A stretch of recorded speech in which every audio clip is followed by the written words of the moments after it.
Today's Tips du Jour mailbag question comes to us from New York. Robert, I am having trouble with the lacquer chipping on the peg head when installing the tuners. Is there something I could do to prevent this? Jim in New York. Jim, that is an issue. Also, when you're buffing in that area, the buffing wheel has a tendency to heat that area up and grab around the tuner holes or around the nut slot. It has a tendency to chip that lacquer, which is very brittle.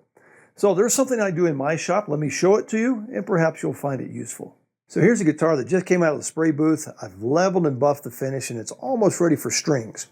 In this area here, I like to just take a small file, cutting edge down, and very carefully come in and just work this area. I even might put just a slight little back bevel on it like that, so make sure that that lacquer is not going to chip when you come in and slide the nut into the slot. You want a nice clean fit with no lacquer being chipped away. So around the tuner holes, lacquer gets in there as you're doing your spraying, and that's very prone to chipping. I just take a reamer. I got this at my local big box Luthier supply warehouse, and just use that to come in and very carefully just ream the hole out just a little bit, and that takes care of that lacquer that's built up in there from the spraying. And you're probably going to want to do that on both sides.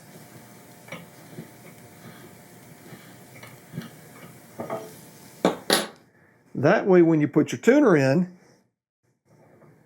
should fit in there nice and snug, and when it pops out the other side, there's no risk of chipping the lacquer. Now, something else you want to be careful of. When you put the washer and the nut on this side, tighten it just finger tight and just a skosh more.